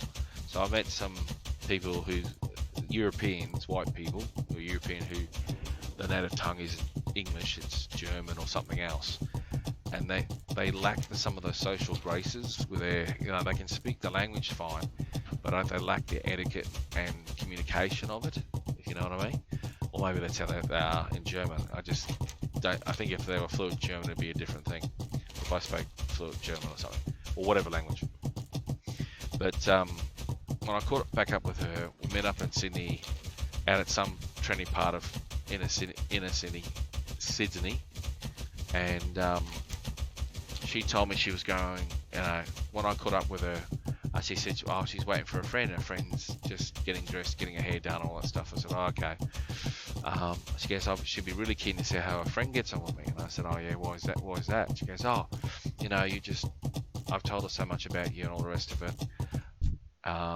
But she said one thing." And I was like, "Oh yeah, what do you mean?" She didn't tell me her friend was a stripper, and been in the and was 30, 28, 29, 30. So she was considerably older than her. And she had met her and then convinced her to come to Sydney, where they went to Crown Casino. So she starts telling me all about this Crown Casino, or Star Casino at the time. And I think it's Star Casino. And I'm not a casino person. I'm not into gambling and stuff. Anyway, long story short, she said she's going there, and there's all these businessmen, Japanese businessmen or what, Chinese businessmen, whatever, all different mobs, buying her $25 drinks. I forget what they are. Buying on $25 drinks, and she's having a great time. And I was just like, "Oh, okay." And when I sat down with her, this young girl, even though she was still 21 and had been several months since we first met, spent quite a bit of time together, I smacked her around the head, telling her to be wiser with her money. The female sitting in front of me was now this, I don't know, had lived fast, seen life, the sex industry, cash, money, body, clothes, it was all happening. And she goes, "Oh, I want to meet this friend. I just want to see how she interacts with you and you guys get on." And she was telling me the lifestyle she'd been living. She'd come to Sydney and basically was going to move to Sydney because Sydney was faster and casinos and different thing. And Melbourne has an established brothels and all that sort of stuff. And everything I was hearing was now this young girl who was like this innocent, blue-eyed, I don't know, just, even though she was doing a bit of stripping, was now this like jaded, not jaded, experienced in that sort of sex work, stripping world, and everything was about a transaction. It was all about money and transactions. And even that, me sitting at a table, and she was buying me breakfast, and buying me food and drink, and I was like, oh, you don't have to go. She wanted to. She said, "You shouted last time." I said, "Oh yes, that's right. Good that you remember." And she goes, "No, I always remember." I go, "Okay." So she wanted to show me a nice dinner, and I taught her how to do certain things, and I didn't realise she took it all to heart, and because I didn't think she was paying that much attention. But there was several years of age between us. But anyway, sitting there, we ate the breakfast, we have a chat, we're just finishing it off when a friend turned up. It was a bit late. I go to meet her. "Oh, how to meet you?" And her initial action within a couple of minutes of talking to me was, she was like, what is she doing talking to me? How is she making money out of me? Did I pay for breakfast? Am I going to pay for her time to? And I started laughing, go, "What?" And she was like, "Do you want us to come back and do?" I said, "What? Come back and do a dance, strip naked down?" I said, "Listen, I've just met you, and I didn't really like Australia because she was an Australian girl, and she was all, 'Honey, we can't waste our time with you. We're here for only a few days. We're here trying to make money." And I pissed myself laughing. I said, "Listen, I'm not holding you. If you need to go make money, go make your money." I said, "I got invited to a breakfast. I've just come and had me breakfast. We've had a great conversation, and if you guys got to go, you go." And of course, the Aussie girl just took off, and she was a bit shocked that the German girl didn't follow her. She sort of turned around and goes, "What are you doing? You coming?" She goes, "Oh no, I want to talk to him for a bit. I talk to him a bit more longer." And so we sat down, and I said, "Look, talk for another 5 minutes." I said, "Look, don't want to keep you longer. Just watch yourself, don't be on drugs and all the rest of it." And I just shook my head and I said, "See you later." And she goes, "Oh, aren't you giving me a hug and everything?" So I went up, and I felt like I was hugging. I don't know. I just felt like after hugging, I needed to have a shower and a wash. I was like, "Oh, yeah." And I walked away. And that was the last I probably ever had contact, because she didn't want to come up to Brisbane at the time. Never offered her, but Sydney, Melbourne was all the action for her. And then weird enough, the thing about the internet and all the rest of it is that years later, I don't know, I think I had her email address or something like that. I can't remember her name off the top of my head, but her details popped up on LinkedIn, and I looked her up, and she'd gone back to wherever she did and studied a serious degree, and now I think she's in her mid-30s, or early 30s, sorry, and she is now in Israel, and she's working in some big non-for-profit, trying to do reparations for what the Nazis did the Jews in World War II and all the rest of it, and she's come quite the high-profile person. I'll have to go have a gander. I can't even remember her name, and I think we connected on that, and I was shocked when I looked at her profile and saw that, and I remember, and I'm thinking, looking her up and down, and thinking to myself, because she's won awards and human charity events and stuff like that, I'm thinking, if they only knew that was a little stripper I met at 21 in Melbourne all those years ago, and look at her now. And I thought to myself, well, look what she's done with herself. But I think she's got a PhD and everything now, I think, or at least masters. She was studying her PhD in this side of things, and so she busted her balls and worked her way up. I'd have to, when I've got time, I'll go look her up. But I haven't bothered checking her in a while.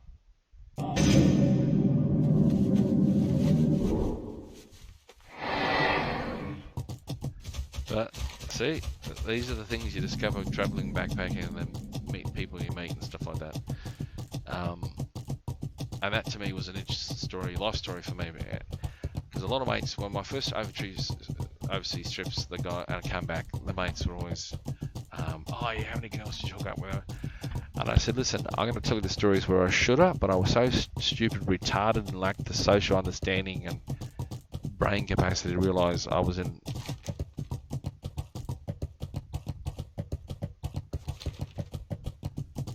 I had that opportunity.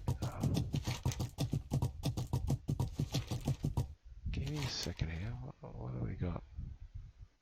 Devon Pass, Darkshire, Elland Forest, Sentinel Hill, Red Ridge Mountain, Burning Steps, Swamp of Sorrows, Badlands, Clark, Searing Gorge, Lakeshire, Burning Steps.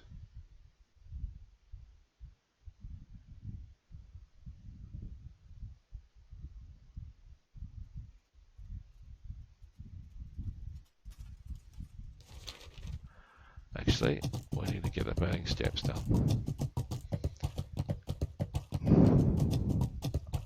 Okay, I haven't even been trying. I'm already 30% of the way to level 41. But so I ended up telling my mates my first overseas, coming back from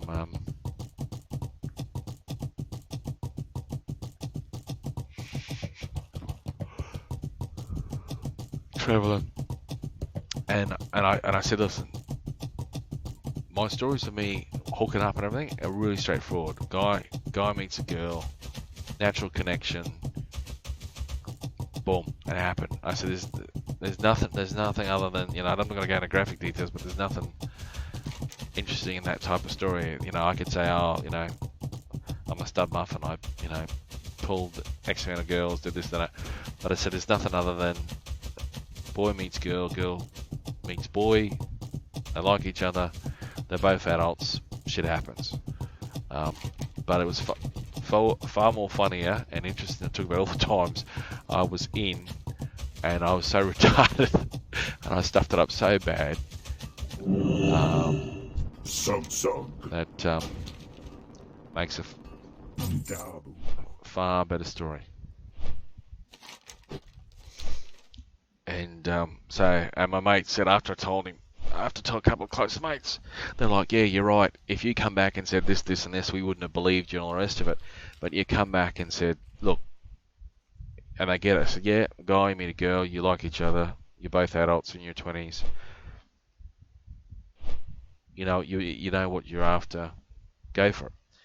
And I said, but you come back and tell us all the times you were so in, but you were so unaware how bad you misread the situations. Oh, it's just such moments. I taught my way in, and then without realising, lost it simply because I didn't know. And I won't go into those details because there's too many stories. Because one thing I learned traveling was I was an extrovert.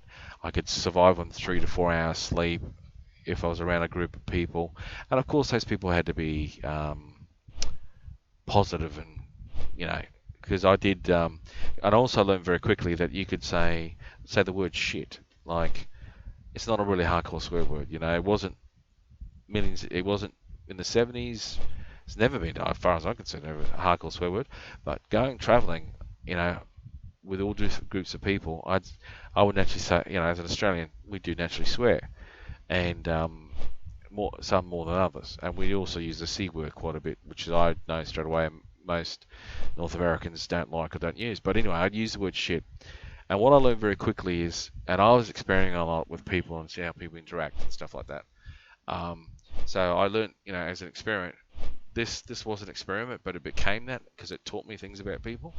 Is that how people react to you and all that stuff. So I said shit randomly. Some people, they wouldn't even worry about the word. They wouldn't even flinch. Whatever. Other people would have a laugh because, you said shit. Aussies, you say the word shit funny or something. And then for other people, that was like highly offensive. And they get really upset and everything. Oh my God, don't swear. Don't say that word. And I'll be like, what the hell are you going on about? And so it was just amazing, that word. And I thought, wow. So then I would then start experimenting and doing different things to see and just sense people's reaction. And I was learning a lot about people and started socializing a lot. And that's where I learned you got to meet people, you got to get out there and socialize and all the rest of it. And all I can simply say to someone, if you finish in high school and you're going off to college, university, take a gap year, go traveling. And once you do that, work out that you're really sure what you want to do with your life. Because there's so many people I met, including myself, they go to university or college, whether they're an accountant or you name it, they study that, they come out, and they start work. Either they get a job in the field, or some of them can't get the work in the field. But there's so many people I've met who've done degrees, courses, come out, and they can't, and they start working in that chosen field, and they realise it's not for them, it's not what they wanted. And they don't know until you go through all the study. So I've met people, who've done that. And all I can suggest is before you go off to university or colleges, you take a gap year and you go to see the world. But not everyone's in that position, so I understand.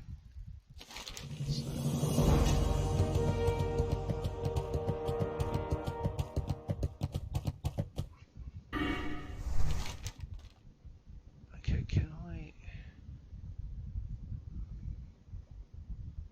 Okay, we've got the burning steps.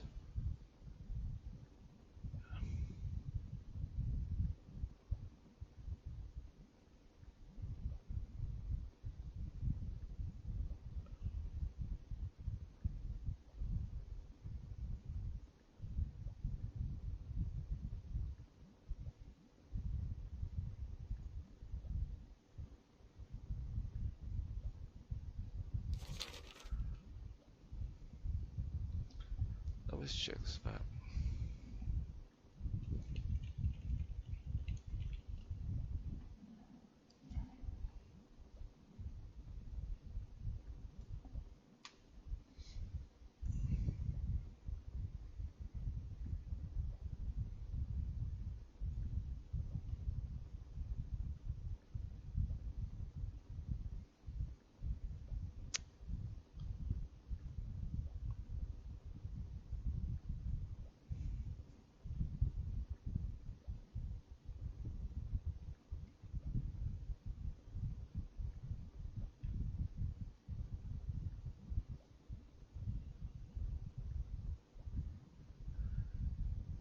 Sierra Gorge Badlands. Okay, I'm just making sure I've been to them. So what's this? Hang on. Burning Steps, Sierra Gorge Badlands. And then a room through there, okay.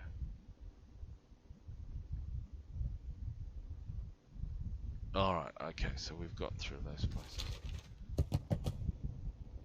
Stronghold. Show me where I can fly.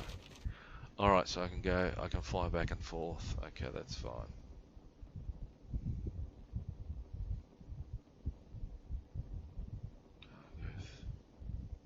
Alright, we'll go here, Badlands. Oh, shit.